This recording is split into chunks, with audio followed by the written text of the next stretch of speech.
Fala pessoal, sejam todos muito bem-vindos a mais um episódio do nosso podcast Café com Justiça. Gostaria de agradecer a todos vocês que acompanham o nosso canal.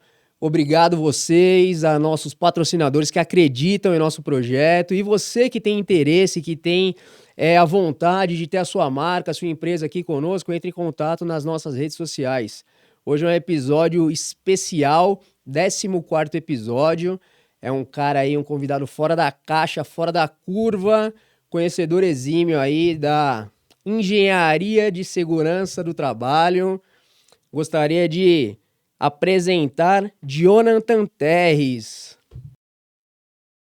Muito bem-vindo, Jonathan. Boa tarde, boa tarde. Primeiramente, muito obrigado pelo convite. Para mim é uma honra, primeiro, estar participando aqui do Café com Justiça e principalmente por ser o primeiro profissional da área de segurança do trabalho a ser convidado. Então, contem comigo aí. Muito obrigado mais uma vez. Legal. Bom, já adianto já que o nosso canal aqui não tem nada de ser tolido, não tem milindre, não tem papa na língua. Aqui é quem é de verdade. Pode falar, beleza? Sem milindre, tá bom? Fica à vontade, a casa é nossa. Para me sentir bem, então, porque se tem uma coisa que eu prezo muito é ser verdadeiro, direto ao ponto, sem muito rodeio, sem fazer muita curva, porque é assim que eu acho que a gente chega mais próximo das pessoas, né? Então, tu acabou de me deixar mais à vontade aí. Perfeito. E é isso que a gente quer realmente, é isso que a gente almeja entregar para o público que nos assiste. Autenticidade, genuidade e uma informação concreta com fundamento básico. Beleza? Meu amigo, fala para o nosso público que nos assiste, que não é somente o público do direito. Aliás, eu venho da área de segurança do trabalho, trabalhei durante muitos anos como bombeiro civil, técnico de segurança do trabalho. Hoje ainda atuo como bombeiro de aeródromo ainda. E então trabalhei também na área da saúde, na área da enfermagem. Então é uma área que me chama a atenção, que me deu hoje gabarito na advocacia para poder ter um pouco mais de know-how, porque eu estive em loco, então eu sei um pouquinho de dentro, né? Não sei muito, mas eu consigo corroborar de verdade para quem precisa e para que a justiça seja feita de uma maneira verdadeira, né? Então, fala um pouquinho para a gente, Jonathan. Quem é o Jonathan Terres? Bom, Jonathan Terres é um gaúcho, natural da cidade de Cachoeira do Sul, que é interior aqui do Rio Grande do Sul. Hoje moro na cidade de Lajeado, na região do Vale do Taquari, aqui talvez vocês viram nas enchentes, casa caindo, helicóptero resgatando gente, a loja Havan sendo invadida pela água. Eu moro a 2 quilômetros no mesmo bairro aqui. Então, sou gaúcho e sou técnico de segurança do trabalho e também engenheiro de segurança do trabalho. E hoje eu sou sócio de algumas empresas dentro de um ecossistema aí voltado para a saúde e segurança do trabalho. No meio do caminho, eu acabei me especializando em algumas áreas um pouco menos tradicionais, porque normalmente a segurança do trabalho é muito vinculada à área trabalhista, naturalmente, por causa de norma regulamentadora, de ação judicial na justiça do trabalho, perícia, insalubridade, periculosidade, acidente de trabalho, perícia médica, ergonomia. E eu trilhei um caminho um pouquinho diferente depois de alguns anos, também, obviamente, trabalhando com tudo isso, mas eu me especializei na área tributária e previdenciária, porque os reflexos da exposição a riscos e da acidentalidade das empresas, né, das acidentes e doenças que geram benefícios junto ao INSS, que geram custos para a Previdência, tem um reflexo tributário lá na folha de pagamento da empresa, que eu costumo chamar de prejuízo invisível, porque as empresas pagam caro e não sabem por que pagam e não sabem como reduzir esse custo. E eu vi essa brecha de mercado, pouca gente tratando do tema, e quando envolve muito dinheiro e pouca gente tratando o tema, obviamente gera muita oportunidade, tá? Então, resumindo é isso, estou há 19 anos na área e desde 2013 como empreendedor, como empresário também, tá? E essa experiência, trancos e barrancos, muito mais erros do que acertos, mas isso nos ajuda a colocar mais bagagem na mochila, né? Então, essa experiência toda e algum conhecimento que eu possa ter é o que eu trouxe aí para compartilhar da melhor forma possível. Perfeito, Jonathan, porque assim, o nosso racional é bem similar e eu vejo uma carência muito grande de profissionais com realmente conteúdo, né? Eu me especializei na advocacia na área do direito do trabalho, processo do trabalho, também previdenciário, né? Justamente por conta da área da segurança do trabalho, né? Então, são áreas que eu já procurava conhecer desde quando eu era técnico de segurança, né? Coisa que eu via um diferencial na área técnica, que eu consegui galgar algumas promoções dentro da carreira e eu via a rapaziada muito se limitando, né? Essa é a realidade. Tem outras especialidades também, direito aeronáutico, enfim, mas eu gosto bastante de saúde e segurança do trabalho e é bem o racional que você atua. Você tem filhos, como esposa, casado? Fala um pouquinho aí da sua vida pessoal. Tenho sim. Vida pessoal, que é a melhor, né? A gente trabalha por necessidade, trabalha porque gosta. Mentira, a gente trabalha porque precisa. Se eu pudesse, eu só viajava, pescava, dava tiro, treinava jiu-jitsu e ficava com a família, né? Mas eu tenho sim duas filhas. Eu tenho uma filha de 3 meses, bebezinha, e tenho uma filha de 16 anos, né? E sou casado com a morena mais linda do Rio Grande do Sul, talvez do Brasil, né? E sou, enfim, sou bastante ligado à família e à minha churrasqueira, que as duas coisas normalmente andam juntas, né? Sou praticante de artes marciais, sou atirador esportivo, sou pescador esportivo, ou seja, nas horas vagas eu até trabalho, mas no meu tempo principal de qualidade eu dedico à família e ao lazer, né? Que é importante também manter esse equilíbrio.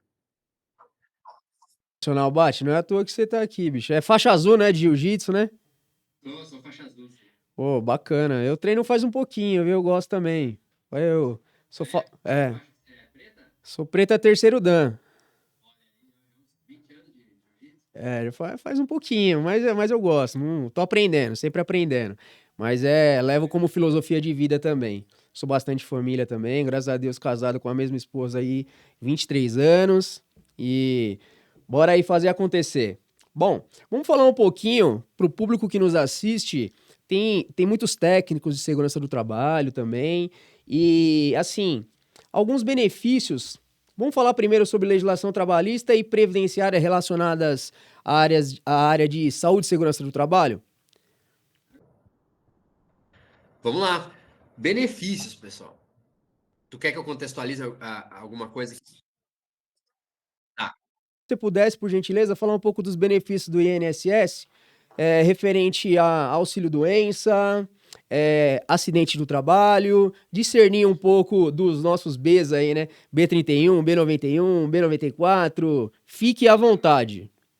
Então vamos lá, tá? Nós somos muito vinculados, muito doutrinados, muito engolfados na legislação trabalhista desde a formação base. Nós estudamos basicamente as NRs e os desdobramentos delas. Isso é importante? Sim. As NRs são a base, são o alicerce. As NRs são as normas operacionais, onde nós reconhecemos os riscos, graduamos esses riscos agora com o PGR, matriz de probabilidade e severidade, para poder definir prioridades e, a partir da ausência de medidas de controle que nós identifiquemos lá em campo, dimensionar as medidas de controle necessárias nos planos de ação. Agora, quando alguma coisa dentro desse processo de gerenciamento de riscos ocupacionais dá errado, acontecem os acidentes e doenças.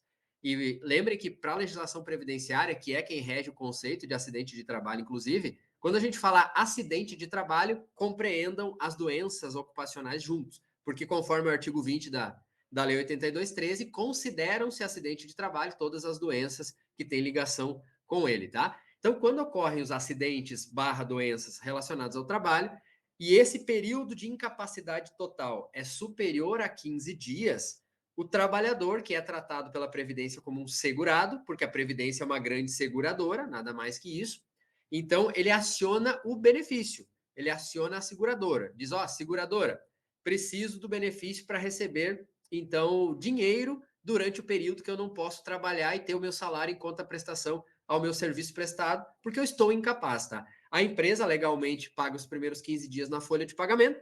Se o trabalhador tiver condições de retornar, ele retorna e vida que segue. Continua a folha de pagamento com o contrato ativo. Agora, se o afastamento é superior a 15 dias, o contrato é suspenso e a pessoa, que é o segurado, o empregado, passa por uma perícia no INSS, ele leva o seu atestado, seus laudos médicos, toda a sua documentação probatória, vai passar pela inspeção do perito, exame clínico, físico, enfim, vai ser determinado qual é o período necessário para sua recuperação plena, para poder retornar às suas atividades, e durante esse período, a partir do 16º dia, que a empresa já pagou os primeiros 15, né, na folha de pagamento, ele entra em benefício. E esse benefício nada mais é que o seu, abre aspas aí, salário, sendo pago pela Previdência Social, que é a seguradora que cobre esse tipo de situação. Dentre as possibilidades de benefícios, a mais comum é o auxílio-doença por acidente de trabalho, que até mudou o nome agora. É auxílio por incapacidade temporárias, se não me falha a memória. Ou melhor, estou falando com advogados, né? Salvo engano. Posso usar os termos, vou usar os termos jurídicos, tá? Eu já falo que, se não me falha a memória. Não, salvo engano, peço escusas caso tenha Vontade.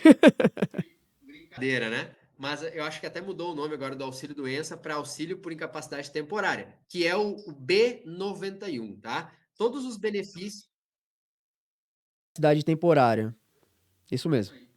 É estratégia de comunicação. Eu faço de conta que não sei para parecer humilde, mas eu sabia. Mas vamos lá, tá, pessoal? Todo benefício ele tem um código, tá? O B e o código. B de benefício e o código. Por exemplo, ontem, no jiu-jitsu, inclusive, tá? Eu travei o dedo no tatame, olhei para baixo, o meu dedo do lado do dedão do pé virou um L. A articulação fez assim pro lado. O que uma pessoa normal faria?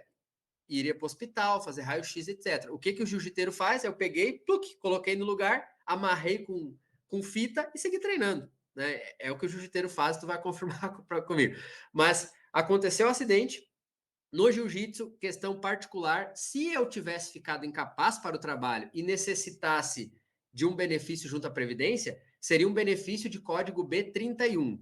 Ou seja, é previdenciário, não tem relação com o trabalho. Foi um acidente pessoal. Da mesma forma que uma doença, sei lá, a pessoa desenvolveu um câncer, que não tem nada a ver com a empresa. Ela pode se afastar durante o tratamento, se ela estiver incapaz, e vai ser um B31. Agora, toda vez que essa incapacidade tiver nexo técnico previdenciário, conforme a Instrução Normativa 31 de 2008 do INSS, essa é a metodologia usada para atribuir o nexo, que pode ser individual, pode ser profissional do trabalho ou pode ser epidemiológico, e aí a gente vai adentrando depois no tema, se for o caso, mas sempre que tiver nexo técnico entre a incapacidade e o trabalho, os benefícios eles vão ficar na dezena 90, ou seja, ao invés de ser um B31, esse afastamento temporário, vai ser um B91. Também é um afastamento temporário, mas pelo motivo acidentário. O B91 é o mais comum. É só esse que o acidente de trabalho ou a doença pode trazer de benefício? Não. Nós temos também o B92, o B93 e o B94. O B92 é a aposentadoria por invalidez, quando ele é temporário, quando ele é permanente, por mais que a aposentadoria por invalidez, salvo engano, a cada 2 anos tem que ser reavaliada, né? Mas a pessoa pode desaposentar por invalidez, inclusive, mas é muito difícil, tá? Normalmente a pessoa fica recebendo a aposentadoria por invalidez, é o B92, quando é por motivo acidentário. Quando existe um óbito por acidente de trabalho ou doença ocupacional, e esse segurado, ele tem pensionistas, ele tem dependentes, o beneficiário do seguro vai ser os seus dependentes, esposa, filhos, etc, tá? Neste caso, o benefício é o B93, pensão por morte. E ainda tem o B94, que é um benefício de caráter indenizatório. É uma indenização que o trabalhador recebe em função dele ter sofrido um acidente de trabalho. Então, por exemplo, tá? Perdi 2 dedos da mão. Perdi 2 dedos da mão. Eu consigo trabalhar sem 2 dedos da mão? Consigo. Mas eu perdi parcialmente a capacidade de trabalho? Perdi. Eu já não consigo fazer todas as coisas que eu fazia. Então, eu vou receber uma indenização por essa perda parcial. Aí eu vou receber 50% do meu salário de contribuição e posso trabalhar normalmente, ter minha folha de pagamento da empresa. Resumidamente, esses são os 4 benefícios ligados ao acidente de trabalho. E isso não está nas NRs. Isso não está na legislação trabalhista. Aliás, nem o conceito do acidente de trabalho não está na lei trabalhista. Está na lei 82.13, que é a previdenciária. O conceito do nexo técnico é uma instrução normativa do INSS. E assim por diante. Não sei se era esse contexto ou se tem alguma dúvida que tu queira que eu aprofunde aí. Fica à vontade, Robson. Inchar um pouquinho aqui, a questão de alguns Bs aqui, mestre. B31, acho que ficou muito claro, né? Doença / acidente não relacionada ao trabalho, auxílio doença previdenciário, perfeito? Ótimo. Benefício por incapacidade temporária. Aí um outro ponto. Exige carência, correto? De 12 meses de contribuição. B31? Acidente de trabalho, não. O B31 exige carência de no mínimo 12 contribuições, exceto se for de caráter acidentário. A pessoa pode nunca ter contribuído com a Previdência e no seu primeiro dia de trabalho, se acidentou e passou de 15 dias, ela já tem direito a usufruir da Previdência. Um adendo, esse benefício não tem estabilidade, correto? O B31 não. O B31, isso, o B31. Não, o B31. Do B31, artigo 59 da Lei 8.213, é isso? Não, o artigo 118 da Lei 8.213 fala da estabilidade provisória de 12 meses, caso seja acidentário, após a cessação do benefício B91. Então, doença barra acidente, porém, relacionada ao trabalho, não exige carência, gera estabilidade de 12 meses pós-alta. E aí o valor, você mencionou o valor do B94, né? 50% do salário do benefício, mais o B91 é 91% do salário do benefício. É isso? Não, o B91 é 100%, porque é acidentário, é 100%. O 91% é quando é não acidentário, quando é B31. E além do salário de contribuição de 100%, no caso de ser acidentário, porque em tese, se aconteceu um acidente é porque alguma coisa falhou, né? Então o trabalhador ele não pode sair prejudicado na sua renda em função disso, né? Então é 100% do salário de contribuição e além disso, quando é acidentário, quando é B91, a empresa deve continuar depositando o FGTS, diferente de quando é 31, que a empresa não tem obrigação de pagar FGTS. Bastante, né? Principalmente as empresas aí, até mesmo muitos profissionais, né, mestre? Essa questão de inserir o código correto, né? E até mesmo depois a validação pelo médico do INSS. Tem esse. Assim, na verdade, a validação do INSS, eles têm uma metodologia para seguir, tá? Ah, primeiro, o cara chegou lá com a CAT na mão, o comunicado de acidente de trabalho dele na mão, que na verdade agora é pelo E-Social e já vai estar no sistema do INSS vinculado ao NIT, né, ao PIS, daquele trabalhador. Se foi acidente de trabalho e já tem um registro, já tem formalizado isso, vai ser B91, naturalmente, tá? Caso não tenha CAT, caso não tenha CAT, ainda assim, o perito livremente ele pode caracterizar como B91, porque ele não depende exclusivamente da CAT, porque a CAT é uma obrigação da empresa fazer o registro. É da empresa. E se a empresa falhou? E se a empresa de má fé não registrou? Por isso, o perito médico federal lá na agência do INSS, ele usa a metodologia do nexo técnico previdenciário. Ele segue a prerrogativa da Instrução Normativa número 31 de 2008.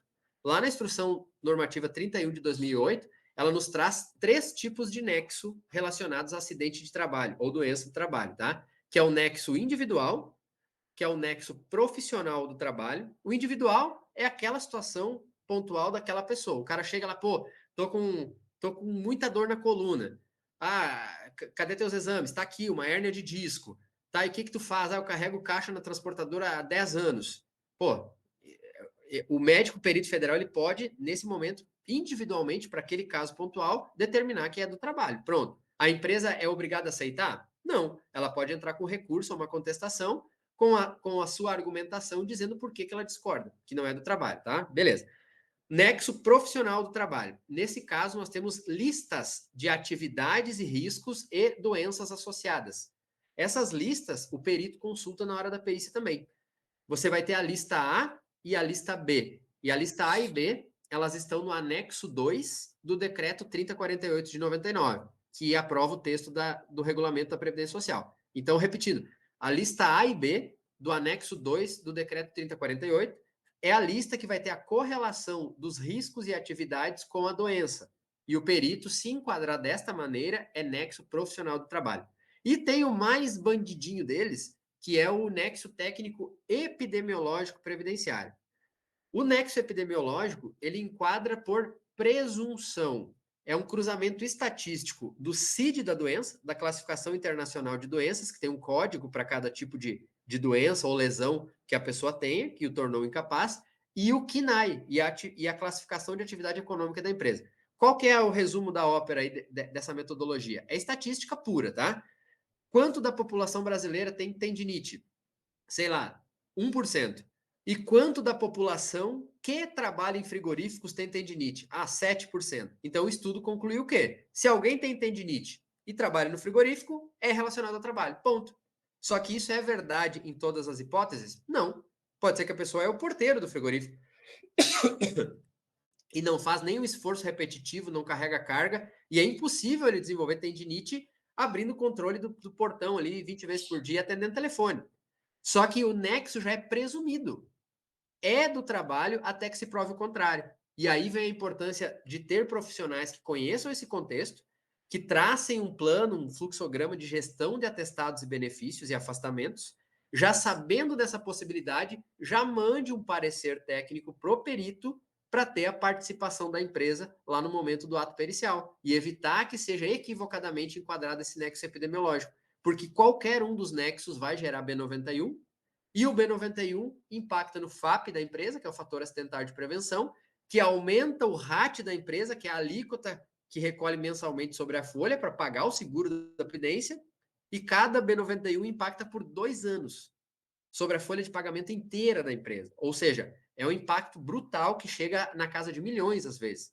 E uma coisa que basta um pouco de estudo e um pouco de organização interna para fazer gestão, e a gente pode fechar essa torneira aí, evitando esse prejuízo todo.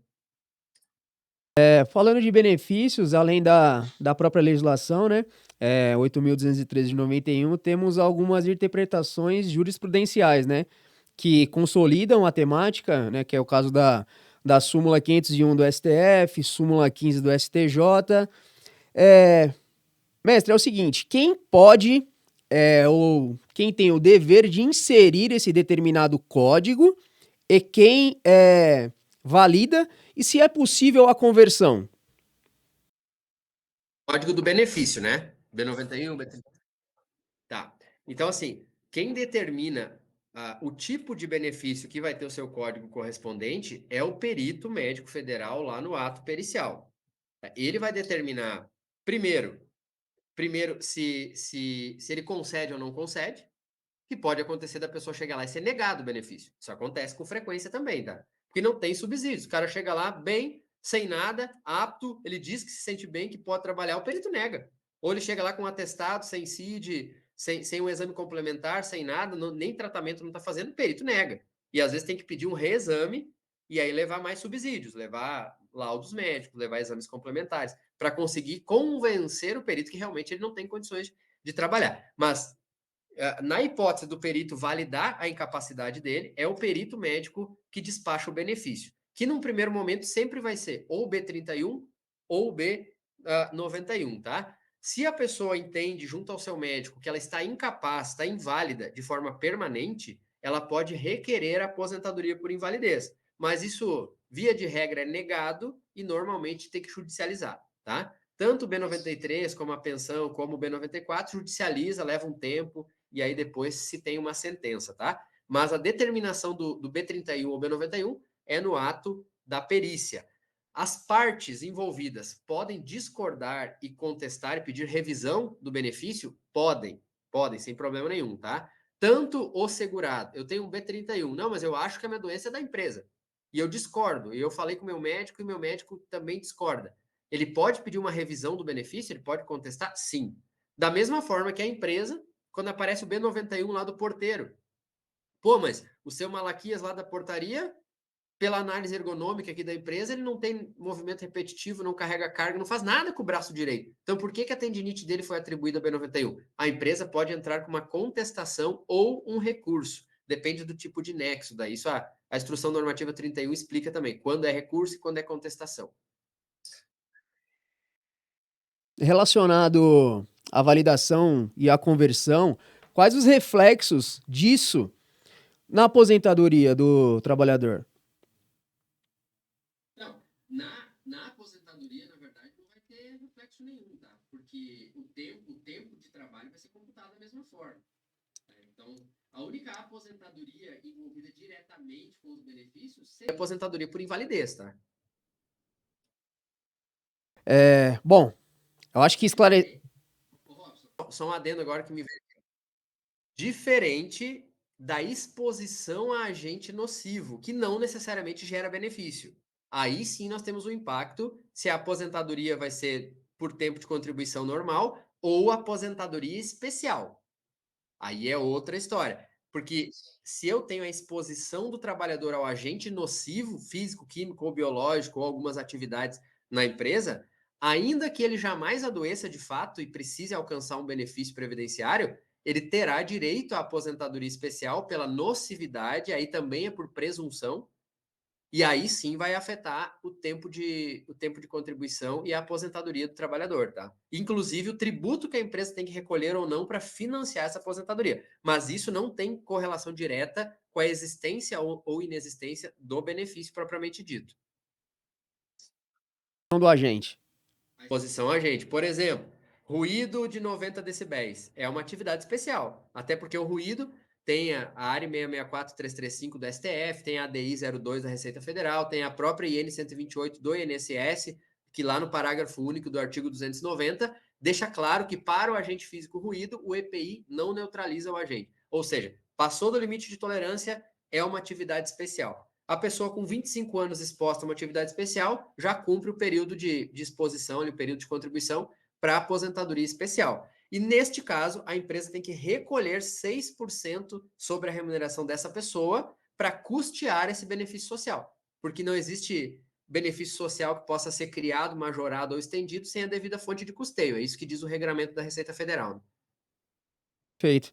Mestre, atuo também como assistente de perícia, né, de insalubridade e periculosidade, mas independente, eu como procurador, eu procuro, quando eu tenho uma demanda de insalubridade ou periculosidade, acompanhar a perícia.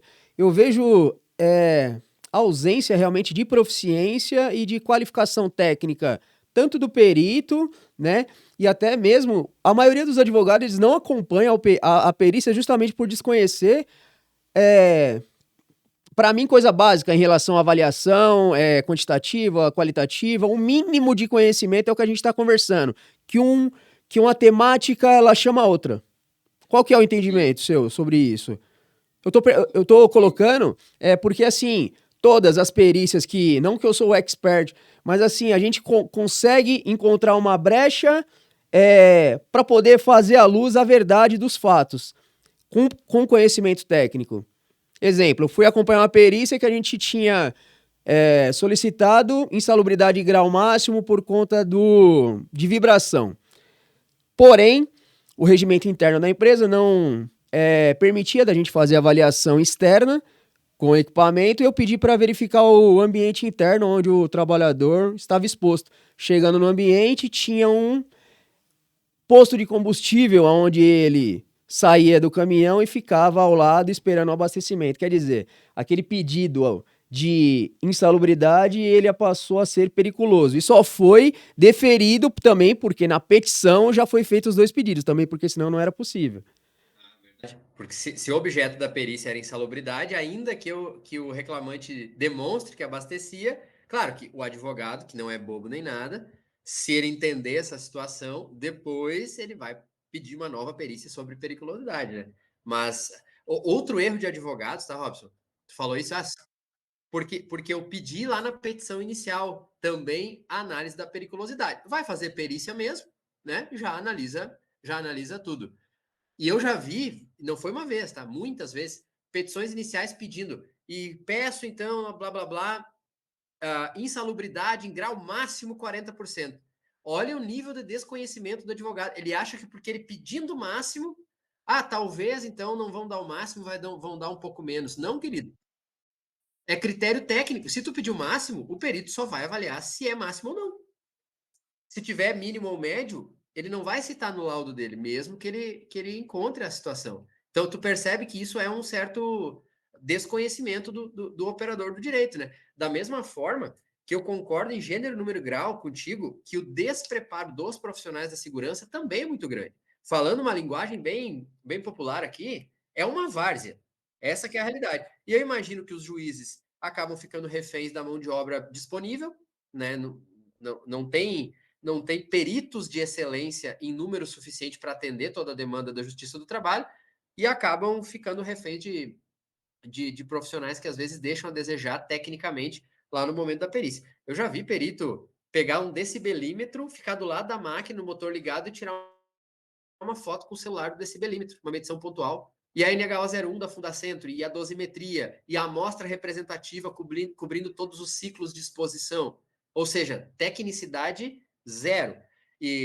Mas isso vem mudando aos pouquinhos, tá? Até com a digitalização da informação, tá tudo muito mais fácil, muito mais fluido, enfim.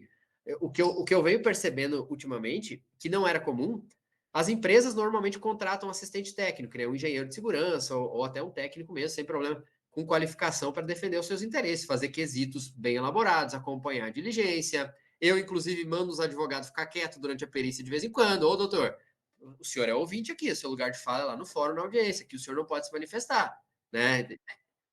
Justamente, o advogado ele está ali realmente somente para acompanhar, eles não pode realmente ter essa interferência realmente na perícia, isso é fatídico, correto, certinho. É isso aí.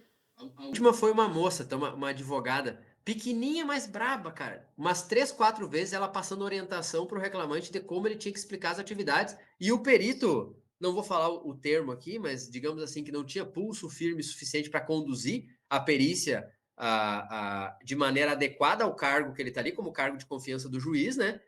Não se manifestou, permitiu. Na terceira vez eu tive que interferir. Eu disse, ô, doutora, com todo respeito, mas a senhora aqui é ouvinte, tá? Seu lugar de fala é lá na audiência, no fórum. Aqui a senhora pode acompanhar sem problema nenhum, mas como ouvinte. Se a senhora se manifestar aqui, eu vou colocar isso no meu parecer. Eu até vou sair da perícia agora. A empresa vai abandonar a perícia e nós vamos dizer que não deu certo o negócio aqui. E, ô, doutor, perito, né? O senhor vai permitir que a advogada da parte fique se manifestando? Mudou alguma coisa na legislação que eu não saiba? Aí o perito foi obrigado, né, a dizer.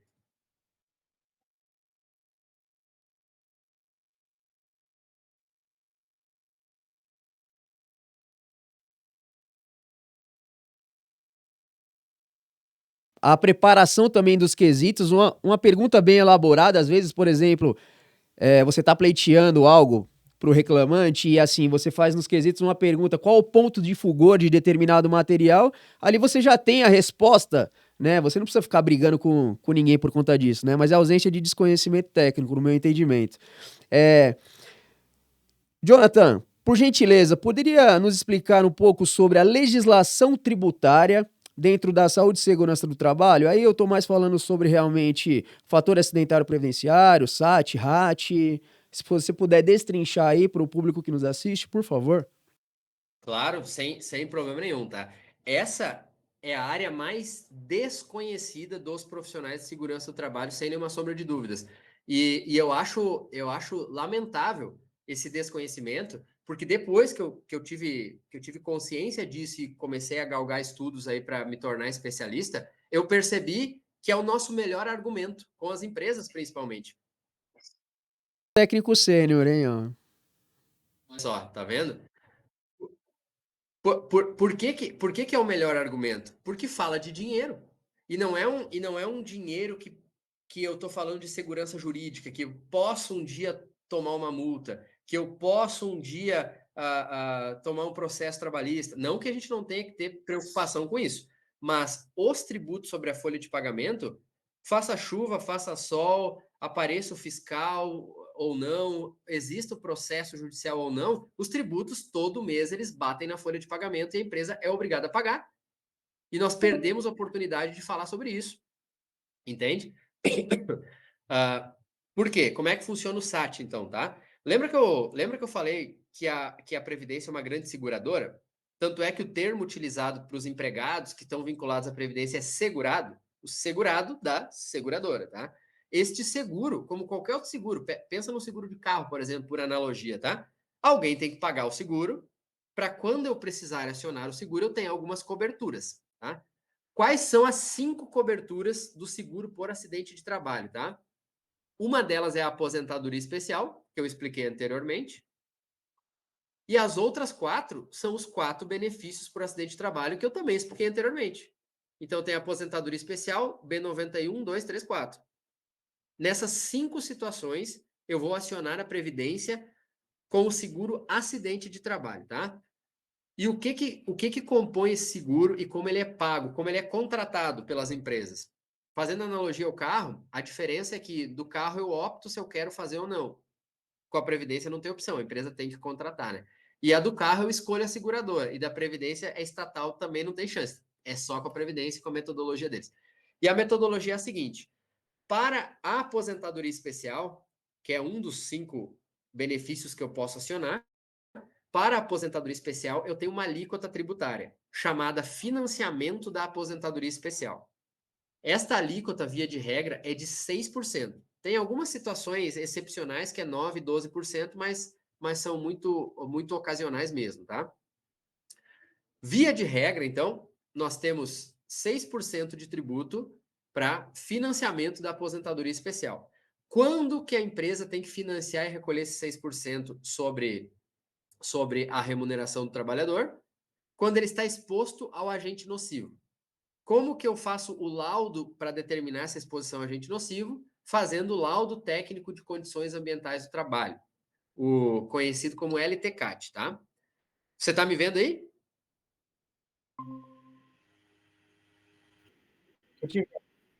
Ah, beleza. Que para mim mudou a tela aqui, eu achei que talvez tinha caído a conexão, tá? Mas como é que é o teu microfone aí agora, Robson? Eu acho que a tua tela auxiliar aí caiu. Ah, agora, beleza, fechou outro microfone. Voltou. Tá. Então vamos lá. Quando é determinada a necessidade de recolher essa alíquota tributária sobre a folha de pagamento de 6%? Quando o LTCAT, que é o Laudo Técnico de Condições Ambientais do Trabalho, determina que existe a exposição do trabalhador a um agente nocivo. Qual agente nocivo? Qualquer um que dê insalubridade? Não. O pessoal faz uma confusão danada de insalubridade com atividade especial. Às vezes elas são iguais e coincidem, e às vezes não. Por exemplo, eu posso receber insalubridade por umidade, porque eu lavo caminhões lá com lava-jato, ou por frio, porque eu acesso câmara fria, e eu não vou ter aposentadoria especial, porque não está previsto no anexo 4 do decreto 3048. Onde nós temos quais agentes nocivos podem dar direito à aposentadoria especial? No anexo 4 do decreto 3048. Eu não estou referenciando aqui jurisprudência, entendimentos, teses, que existem também, tá? Eletricista acima de 250 volts também terá direito até tal data, até a emenda constitucional 103, que foi a reforma da Previdência. Existem algumas exceções aí por jurisprudência, tá? Mas eu estou falando da regra geral no âmbito técnico. Anexo 4 do decreto 3048, nós temos os agentes físicos, químicos e biológicos que devem ser avaliados no LTCAT, que é o laudo técnico de condições ambientais de trabalho, e se existir efetiva exposição naquela função daquele trabalhador, ele estará em atividade especial. Estas informações são transcritas para o PPP, que é o Perfil Profissiográfico Previdenciário, que até 31 de 12 de 2022 era físico, em papel, ainda deve ser entregue até essa data, e a partir de 1º de janeiro de 2023, a partir dos envios do e-social, que as empresas são obrigadas a fazer, o segurado, o trabalhador, ele tem acesso a partir do Meu INSS. Ele entra com o CPF e a senha Gov no aplicativo do celular ou no site do Meu INSS, e aí ele pode baixar o PPP eletrônico dele, tá? Esta alíquota de Informação, porque muitas pessoas ainda acreditam que a empresa tem que disponibilizar o documento físico, né, do PPP. Muito bom, adendo. até precisa se a admissão do trabalhador for anterior Ah, sim, sim. 2022. Aí tu vai ter 2 PPPs. O PPP físico da admissão até dezembro de 22 e depois tem que estar no meu INSS, né? Mas agora, se a pessoa foi admitida a partir de 1º de janeiro de 23, não se fala mais em PPP físico. Já deve estar tudo lá no meu INSS.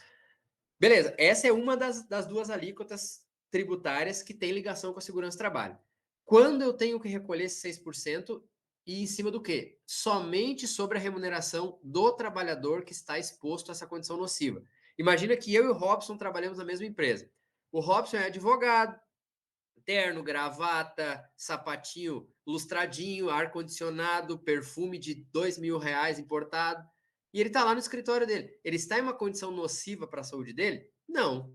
Vai ser uma atividade especial na função do advogado da empresa no meu LTCAT? Não, porque não tem nenhum agente nocivo que eu determinei que ele está exposto. Ok. Vai ter quanto por cento recolhido sobre a remuneração do Robson? Zero.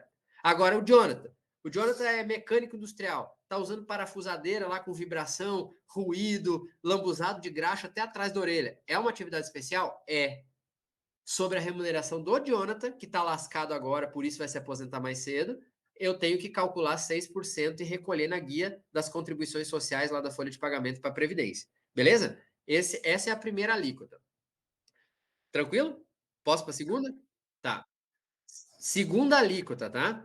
RAT, ou GILDRAT, que é o grau de incidência de incapacidade laborativa em decorrência dos riscos ambientais do trabalho. Neste caso, necessariamente, eu preciso dos acidentes e doenças que geraram os benefícios. Lembra aquele benefício B91.234? Toda vez que o B91.234 ocorre e são despachados e vinculados ao CNPJ da empresa, aumenta a alíquota do RAT. De que forma? A alíquota basal eu vou determinar pelo KNAI preponderante da empresa. Eu vou determinar a minha atividade preponderante, vou ver qual é o KNAI, e lá no anexo 5 do decreto 3048, eu vou verificar qual é a alíquota correspondente. Essa alíquota pode ser 1%, 2% ou 3%. Isso é base, tá? Agora, essa alíquota é fixa? Não. Eu tenho um mecanismo dosador chamado FAP, Fator Acidentário de Prevenção. Esse fator acidentário de prevenção, ele pode variar de 0,5 até 2. Então, percebam, eu vou multiplicar a alíquota por um fator que varia 0,5 a 2. Então, matematicamente, se eu multiplico alguma coisa por 0,5, essa coisa cai pela metade. 0,5 é metade de 1.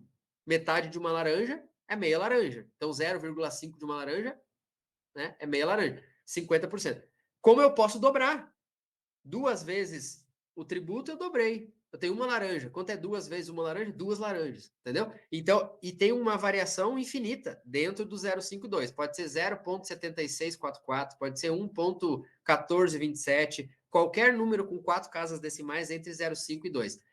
Quando que ele chega em 0,5? Quando a empresa não teve nenhum benefício ligado a acidente de trabalho, num período de 2 anos.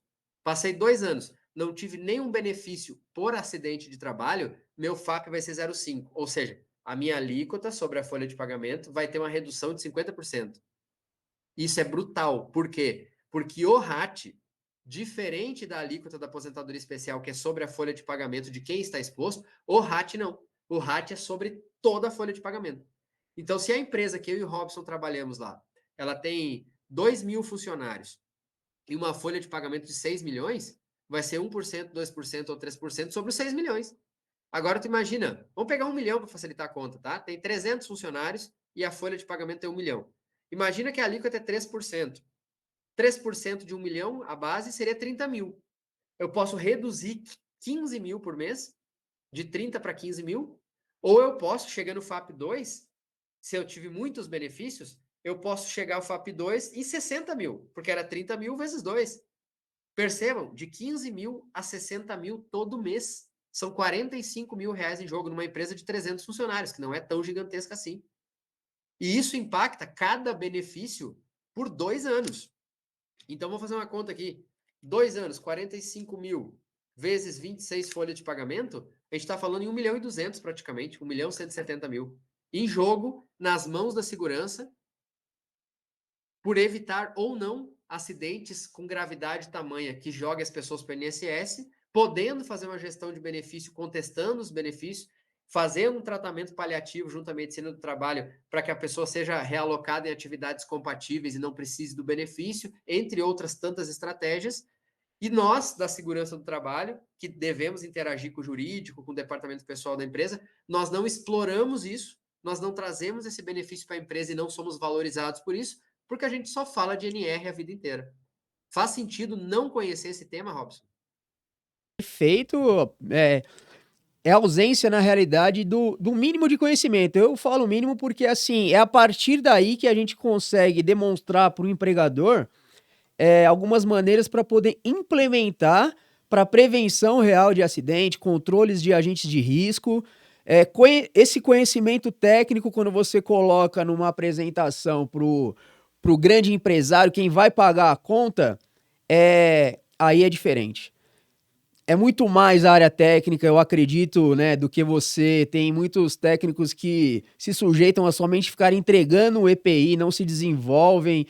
E, assim, poderia até usar a NR6, quando eu falo de EPI, para fazer realmente uma gestão de equipamento de proteção individual, com base realmente no que é necessário, além de fazer o empregador, às vezes, gastar com um valor que depois ele vai ter que gastar muito mais. Ô, mestre, só para interromper o raciocínio aqui, a nossa live ela vai derrubar aqui em 4 minutos. Eu tinha mais umas 2 perguntas para poder fazer. A gente pode finalizar aqui e voltar no outro. Posso fazer isso? Pode, manda o link aí. Perfeito, então. Vou derrubar aqui então e já te mando novamente. Beleza. Bom, pode concluir o raciocínio aí, mestre. Sobre a forma de abordar isso com o empresário, eu sempre digo o seguinte, né? Qualquer processo de venda, e quando a gente está falando sobre isso, é um processo de venda de uma ideia. A gente está convencendo que segurança é legal, que segurança é necessário. Mas qualquer processo de venda, o cliente, que no caso é o empresário, tomador de decisão, o cliente sempre compra pelos motivos dele e não pelos nossos, tá? E qual é o grande motivo que uma empresa faz investimentos? Quando ela quer retorno. E nós, da segurança, a gente gosta muito de falar que segurança não é custo, é investimento. Mas quando a gente fala, então tá, pelo conceito de investimento, eu tenho que ter um retorno maior que o capital aportado para o seu investimento. Qual é o retorno, então, que tu tem para me demonstrar? Nessa hora, a maioria dos profissionais trava. E a parte tributária, ligada à segurança do trabalho, nos traz a oportunidade de mostrar o retorno, que não é pequeno, inclusive. Olha, nós investindo, e eu fiz um exercício em uma aula que eu dei por aí, alguma live que eu fiz, mostrando no Excel, matematicamente, que tinha uma empresa com ruído expondo 30 pessoas ao ruído, acima do limite, que deveria recolher 6% sobre o salário dessas pessoas, e para eliminar a principal fonte geradora, que era um compressor, gastaria 100 mil reais. Eu fiz a conta que em 2 anos, se a empresa aplicasse numa aplicação financeira com rendimento líquido de 1%, que é muito bom, descontando imposto de renda, em 24 meses, ou se ela botasse o compressor para fora e canalizasse, gastando aqueles 100 mil reais, investindo na segurança, a segurança do trabalho em 2 anos daria um retorno financeiro 3 vezes maior do que uma aplicação. Mostrando isso, qual é a dúvida que o empresário vai optar em investir na segurança? Nenhuma. Só que a gente. Claro. Então, essa é a oportunidade que o conhecimento na área tributária ligada à segurança nos traz. Perfeito. Excelente explanação, mestre, tanto da legislação tributária, previdenciária e trabalhista, né? E a conexão e a integração entre elas. Eu acho muito importante. Eu procuro integrar as áreas realmente de qualidade, saúde, meio ambiente e segurança, porque eu acho que elas se conversam, né? Mestre, uma pergunta aqui, vindo no nosso racional. O que você tem a dizer referente ao limbo jurídico previdenciário? O limbo previdenciário que a gente chama, é quando o INSS nega o benefício ou nega a prorrogação do benefício e a empresa diz que o trabalhador está inapto, ou o próprio trabalhador se sente inapto e não se apresenta novamente para trabalhar. Ou seja, ele nem está com o contrato de trabalho suspenso, porque ele não está em benefício, e nem está trabalhando e a folha de pagamento dele está indo como falta. E ele não recebe nem o benefício da Previdência e nem o seu salário da empresa. Então ele fica nesse limbo previdenciário que a gente chama, né? É um problema, é uma problemática, tá? E existem N possibilidades de desdobramento. Quando o próprio trabalhador está convicto com seus exames que ele não tem condições de trabalhar e ele não se apresenta na empresa, ele não pede ajuda nenhuma e ele vai para a briga contra o INSS, normalmente nesses casos se judicializa, quando é negado na esfera administrativa, o próprio segurado, o empregado, ele entra judicialmente contra o INSS requerendo seu benefício, a empresa fica mais como espectadora, né? Esperando que as cenas dos próximos capítulos. Mas, às vezes, quando o trabalhador se apresenta e diz, eu não posso ficar sem salário, o INSS me negou o benefício, e a empresa, a partir da medicina ocupacional, entende que ele está inapto e não permite que ele volte, empurrando ele para um reexame, que às vezes leva meses, pode gerar um problema para a empresa. Que aí a parte jurídica, tu pode até me corrigir, né? Mas a responsabilidade solidária é que durante esse limbo, nesse tipo de situação que eu desenhei agora, a empresa deve subsidiar a sobrevivência desse trabalhador, né? Então, é muito difícil depois tu cobrar isso de volta também normalmente. Então, esse limbo previdenciário é um problema que existe, seja pela ineficiência do INSS, seja por divergência de informação entre medicina ocupacional, medicina assistencial do trabalhador e o médico do INSS, ou seja, por até conflito de interesses. Que às vezes o trabalhador realmente tem condições, mas ele, por interesse pessoal, ele quer um benefício meio que a qualquer custo, e aí começa esse jogo de empurra-empurra, e é uma problemática bem complexa de tratar nas empresas, né? Mestre, nós já estamos nos encaminhando para o final. Um bate-papo muito bom, extremamente técnico. Tínhamos muitos mais conteúdos aqui para poder abordar, né? Mas não tem tempo. Mas tudo que você explanou aqui, aí a importância, né, de você buscar realmente um profissional tecnicamente qualificado e, se necessário também, uma assistência jurídica especializada, né, para, se necessário, tomar as medidas aí judiciais, se necessário. É um trabalho em conjunto, mas infelizmente tem muitos aventureiros aí no mercado da saúde e segurança do trabalho. Você tem essa mesma percepção? Com toda certeza, tá?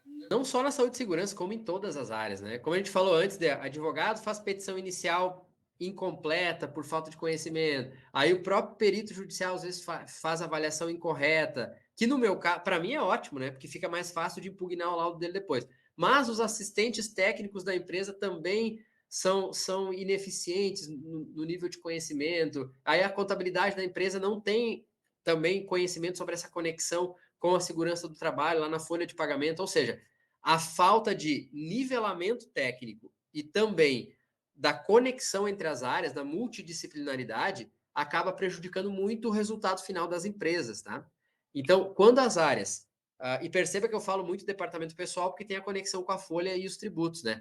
Quando as áreas da engenharia de segurança, da gestão e segurança do trabalho, com o pessoal do jurídico, conversam abertamente, trocam opiniões, trocam pontos de vista diferentes, cada um na sua seara, e mais o departamento pessoal conectado a tudo isso, normalmente o resultado final para a empresa é muito bom. Seja preventivamente, evitando que os problemas batam a porta, ou remediando quando os problemas de fato existem, reduzindo esses impactos, né? Ah, e uma preocupação, digamos assim, das empresas é que o trabalhador está cada vez mais bem informado. Hoje em dia, tu abre Instagram, tem 500 advogados trabalhistas gerando conteúdo e dando informações que o cara em algum momento vai bater na porta dele lá, pô, mas o cara tá falando aqui do soldador que tem direito a isso, isso, isso, eu sou soldador. E aí eu vou falar com esse cara. Então a informação está se difundindo de uma maneira muito rápida. E uma coisa que não se via antigamente e agora existe, são advogados procurando profissionais da segurança, como eu, por exemplo, eu já fiz diversos trabalhos nesse sentido, não aqui na minha região, porque seria conflito de interesse que eu atendo as empresas aqui. Mas em outras regiões que eu não tenho negócios, ou na esfera previdenciária de aposentadoria, de atuar como assistente técnico do autor, do reclamante. Isso não se via um tempo atrás. Então, os próprios advogados estão entendendo que essa união de forças do jurídico e da engenharia vai culminar no melhor resultado final, na celeridade do processo ali para conseguir obter êxito, né? Então, a informação está difundida. Quanto mais nível de gestão e multidisciplinaridade as empresas e os profissionais entenderem que é importante, melhores vão ser os resultados para todo mundo.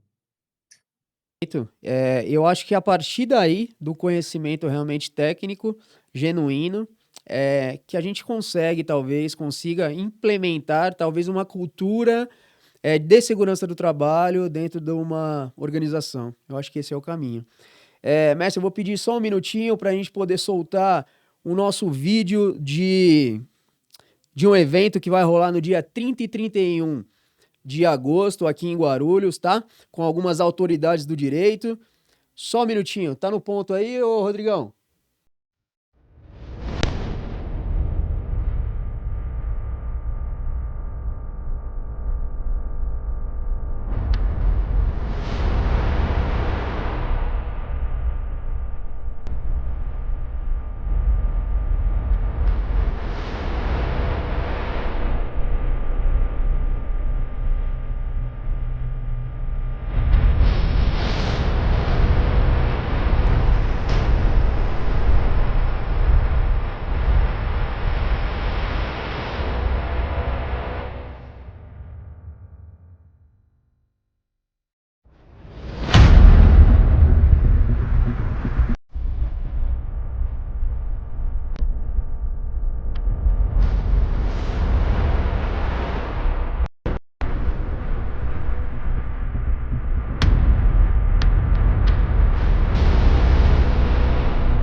ADV do zero, você que busca aí uma virada de chave na sua carreira profissional, você que talvez esteja batendo na trave aí no exame de ordem já faz algum tempo, saiba que tem diversos nichos da advocacia, do direito, que dá para você inclusive ganhar dinheiro sem eh, ser advogado, né? Ao exemplo de algumas perícias que nós vamos abordar, tá? Neste curso, com a perícia documentoscópia em arquivos digitais, perícia judicial criminal, entre outros, somente autoridades do direito, tá? E sem promessas vazias. Fica ligado aí nas redes. A inscrição está no Simpla, tá aqui nas nossas redes. Fica à vontade aí, tá com a gente, vem fazer acontecer, tá? Próximo episódio, dia 18/8, ao vivo, às 19 horas, estaremos com o presidente da OAB Guarulhos, doutor Abner Vidal. Não perca, hein? Diversos brindes, diversos sorteios aí nesse dia também, um bate-papo excelente jurídico, tá? Bom, voltando aqui com nosso mestre Jonathan Terres. Queria agradecer, viu, mestre, a presença, a essa contribuição técnica aí para os nossos telespectadores. E queria que você pudesse, aí, se você puder deixar os seus contatos aí, quem quiser entrar em contato com você, né? A gente vai colocar aqui nas nossas descrições, mas aonde te acha, como te acha nas redes sociais?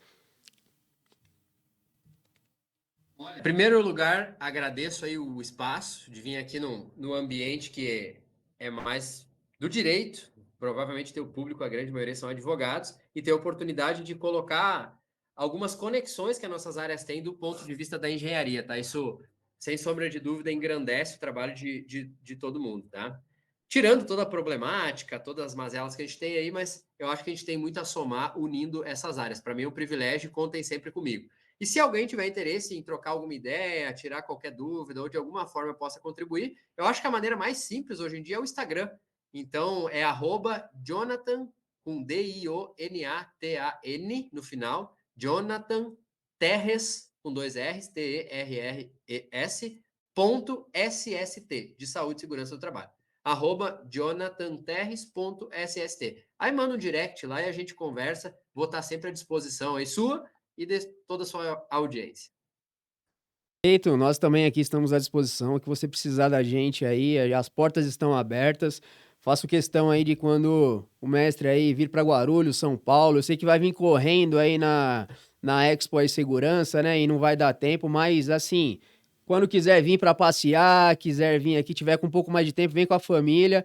Vai ser uma honra. Inclusive, a gente vem aqui para um bate-papo ao vivo aqui, viu? É um prazerzaço conhecê-lo. E, mestre, a gente conhece muito, eu conheço muitos técnicos de segurança do trabalho. Se você pudesse deixar uma dica, uma frase para esses profissionais que querem realmente se despontar como profissionais de excelência, que conselho você daria para estes? Eu começo o conselho já indicando a leitura de um livro, tá? Quem ainda não leu, faça a leitura que vale muito a pena. O livro se chama Mais Esperto que o Diabo, tá?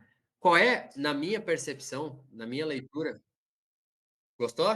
Então, qual que na minha percepção é a principal mensagem que o livro passa? Não seja alienado. O que é uma pessoa alienada? Que não tem as próprias ideias, que não tem o raciocínio lógico, que não olha com visão crítica e que não forma as próprias opiniões, que acaba seguindo o que os outros falam e isso empurra a pessoa para uma manada. Deixa a pessoa numa faixa medíocre, no sentido original da palavra. Você vai estar sempre na média. E não é isso que eu acho que todo profissional almeja. Você quer um diferencial, você quer prosperar, você quer ter uma vida confortável, segurança para sua família. Então, pense fora da caixa. Não se deixe ser uma pessoa alienada, entende? Uma frase que eu falo para os alunos sempre no início dos meus cursos é: duvidem de mim. Eu incentivo os alunos a duvidar do que eu estou falando. Por quê? Porque eu sempre vou referenciar a base da onde eu tirei a leitura e interpretação, incentivando que eles vão ler na fonte e fazer as próprias interpretações, chegar nas próprias conclusões, para saber se faz sentido o que eu expliquei ou se eles discordam de mim de fato, tá? Para não serem alienados apenas porque eu estou falando, porque eu não sou a voz da razão e eu posso me equivocar, inclusive. Então, a grande dica, a grande sacada para você prosperar é você tomar o cuidado de não ser uma pessoa alienada e desenvolver o seu conhecimento e lapidar suas habilidades constantemente. Perfeito, excelente dica. Então, pô, foi um bate-papo muito enriquecedor para o nosso público, eu tenho certeza. E o objetivo do podcast é esse, né? A gente faz ao vivo, mas não tem como não trazer um profissional expert aqui, então a gente dá um jeito, foi o que a gente fez aqui hoje, mas para trazer, levar para você um conteúdo real e genuíno para que você pense fora da caixa e dê uma virada de chave aí na sua carreira, né, no seu modo de pensar, porque o que não falta é oportunidade. Talvez todo mundo indo do mesmo lado, mas se você pensar um pouquinho diferente, acho que você tem muito mais a contribuir. Beleza? Obrigado você que ficou com a gente até agora. Não perca aí o próximo episódio, Dr. Abner. Forte abraço. Tchau, tchau.